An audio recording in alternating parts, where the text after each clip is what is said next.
Hi, this is Stephen Brower from Irvine Valley Community College. This is for CSIT 256, Computer Architecture Assembly Language. This is take number 2. What the week overview is supposed to be is just a brief overview of the week. And the reason why this is take number 2 is take number 1 just got too long. But part of the reason why it got too long, it's not so much for the week, it's for the other things going on. Let me focus on just the stuff for the week. So if we look at the stuff due Monday, there's the Architecture Lab for Stallings Chapter 5 on Hamming code. So in Stallings Chapter 5, we're going to take a look at memory. We'll look at static RAM and dynamic RAM. And the other thing we'll take a look at is error correcting memory. And so the Hamming code is an error correcting code that's used for memory. So the Architecture Lab will be based on that. The other thing is just looking at the Monday, June 22nd. The other thing that's listed there is the Assembly Lab for Irvine Chapter 5 on procedures.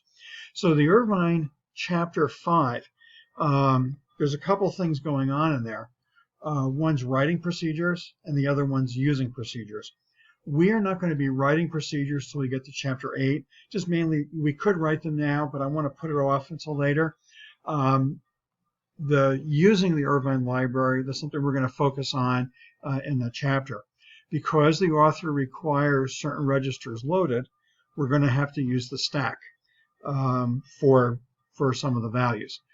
If I look at the latter part of the week, there's the Irvine Chapter 6 conditional processing.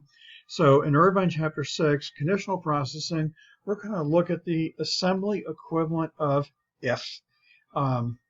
And then also the relational operators, less than or equal to, greater than or equal to.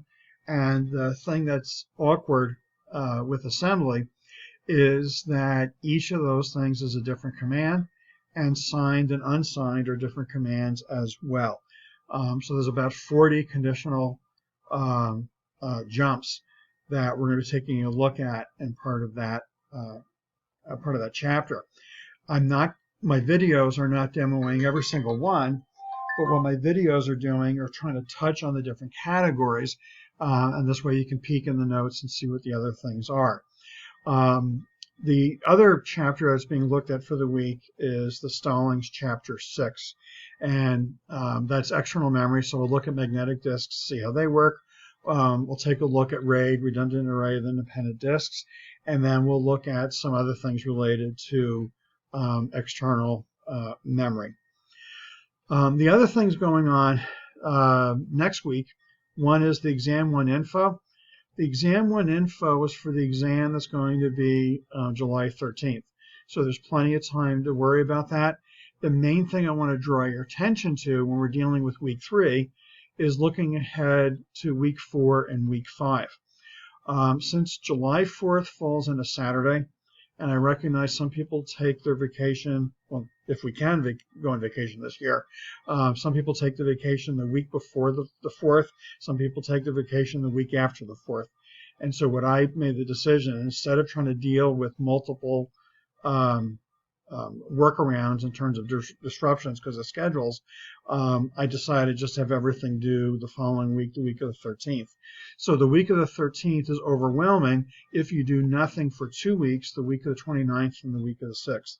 So if for some reason you're going away, whichever week you're not going away, do work that will be due for the 13th. If you're going away both weeks, hey, good for you. Sorry. Okay, so that's enough for week number 3.